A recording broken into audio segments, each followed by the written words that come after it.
السلام علیکم دوستوں، آج ہم حضرت زکریا علیہ السلام کا واقعہ ذکر کریں گے کہ کس طرح ان کو بنی اسرائیل کی طرف پیغمبر بنا کر بھیجا گیا اور ان کو اولاد کی نعمت سے کیسے نوازا گیا، اور آخر میں شہادت کا واقعہ ذکر کریں گے۔ حضرت زکریا علیہ السلام کو قوم بنی اسرائیل اور پیغمبروں میں برگزیدہ بنا کر بھیجا گیا۔ آپ علیہ السلام اللہ تعالیٰ کے معزز اور جمیل القدر پیغمبروں میں سے ہے۔ ایک روایت میں ہے کہ حضرت زکریا علیہ السلام داؤد علیہ السلام کی اولاد میں سے تھے، اور دوسری روایت میں ارمیا کی اولاد میں سے تھے۔ بیان کیا جاتا ہے کہ دن گزرتے گئے ابراہیم اور یعقوب کی نسل سے کچھ نیک لوگ پیدا ہوئے جن کو آل عمران کے نام سے یاد کیا جاتا ہے۔ اللہ تعالیٰ نے سورہ آل عمران میں فرمایا، خدا نے آدم اور نوح اور خاندان ابراہیم اور خاندان عمران کو تمام جہان کے لوگوں میں منتخب فرمایا۔ ان میں سے بعض کی اولاد تھے، اور خدا سننے والا اور جاننے والا ہے۔ زکریا علیہ السلام کی بیوی یحییٰ علیہ السلام کی والدہ اور مریم علیہ السلام کی والدہ حنا دونوں حقیقی بہنیں تھیں، جبکہ زکریا علیہ السلام رشتے میں مریم علیہ السلام کے خالو لگتے تھے۔ حضرت عمران علیہ السلام کی بیوی نے منت مانی تھی کہ جو بچہ پیدا ہوگا اسے بیت المقدس کی خدمت کے لیے وقف کر دیں گے۔ حضرت مریم علیہ السلام کی پیدائش کے بعد جب انہیں بیت المقدس میں لایا گیا تو ان کی کفالت کی ذمہ داری اللہ نے حضرت زکریا علیہ السلام پر ڈالی۔ آپ علیہ السلام بنی اسرائیل میں معزز شخص مانے جاتے تھے۔ حضرت زکریا علیہ السلام کی کفالت میں مریم علیہ السلام نے بہت اچھی پرورش پائی، اور وہ نیک، عبادت گزار اور بہت زیادہ سچ بولنے والی تھی۔ سورہ آل عمران میں ارشاد ہوا کہ پروردگار نے اس شخص کو پسندیدگی کے ساتھ قبول فرمایا اور اسے اچھی طرح پرورش کیا، اور زکریا کو ان کا متکلف بنایا۔ زکریا جب کبھی عبادت گاہ میں اس مریم علیہ السلام کے پاس جاتے تو ان کے پاس نہ پاتے کی کیفیت دیکھ کر ان سے ایک دن حضرت مریم سے پوچھنے لگے کہ مریم، یہ کھانا تمہارے پاس کہاں سے آتا ہے؟ وہ بولی، خدا کی ہاں سے آتا ہے، بے شک خدا جسے چاہے بے شمار رزق دیتا ہے۔ بخاری و مسلم، ترمذی و نسائی شریف کی حدیث ہے کہ آپ صلی اللہ علیہ وسلم نے فرمایا کہ مریم علیہ السلام اپنے زمانے میں سب سے افضل عورت تھی، اور اس امت میں سے حضرت خدیجہ رضی اللہ تعالیٰ عنہ سب سے افضل عورت ہے۔ اب حضرت زکریا علیہ السلام کی اولاد کیسے ہوئی؟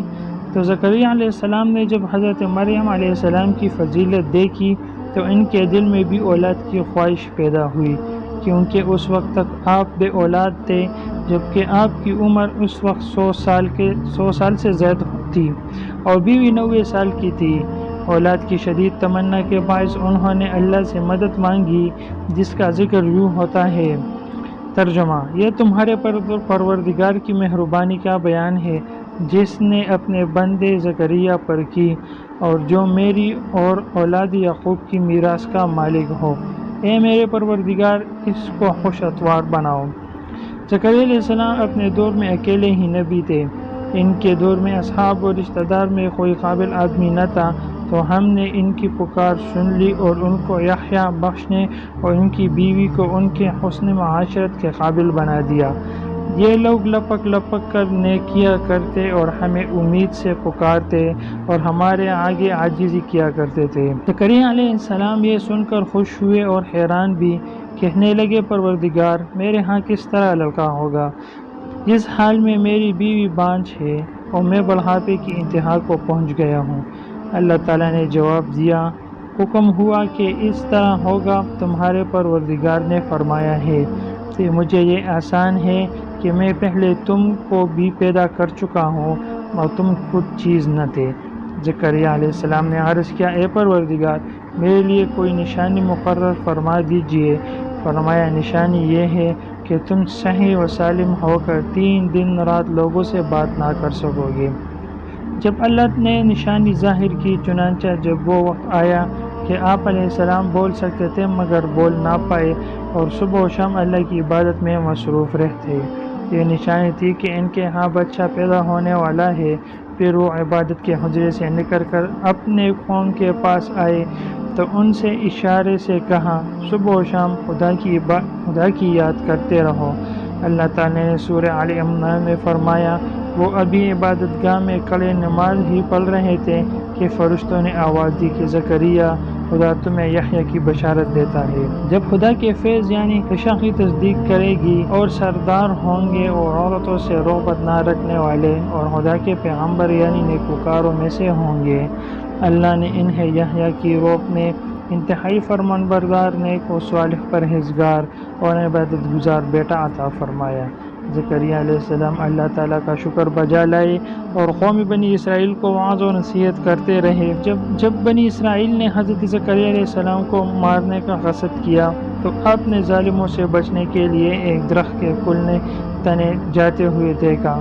جب وہاں پہنچے تو وہ کہیں نہ پایا کہ پاس شیطان آیا اور بتایا کہ جس کو آپ تلاش کر رہے ہیں وہ یہاں ہے، اس کے بعد آپ کو شہید کر دیا گیا۔ انسان کتنا ہی بلند و بالا مقام پر پہنچ جائے اور اللہ کے ساتھ اسے زیادہ قرب حاصل ہو جائے تب بھی اللہ کا بندہ ہی رہتا ہے۔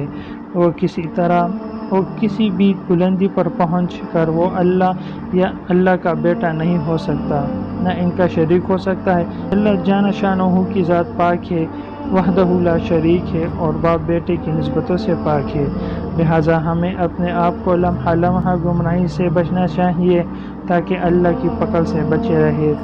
اس کے لیے ایمان کی مضبوطی حد درجہ لازم ہے۔ ایمان کے لیے لازم ہے کہ اس کے ساتھ اسلام بھی پایا جائے، اسی طرح حقیقی اسلام کے لیے شرط ہے کہ اس کے ساتھ ایمان بھی ہو۔ ایمان دین کی ہر اس بات کو دل سے سچا ماننے اور زبان سے ان کا اقرار کرنے اور اپنے عمل سے اس کو ظاہر کرنے کا نام ہے، جو اللہ تعالیٰ نے اپنے بندوں پر مقرر کر دیا، جبکہ اسلام اطاعت، فرمانبرداری اور عمل کرنے کا نام ہے۔ اللہ تعالیٰ ہمیں پرہیزگاری عطا فرمائے اور دین کی تعلیمات پر پورے طور پر عمل پیرا ہونے کی توفیق عطا فرمائے، آمین یا رب العالمین۔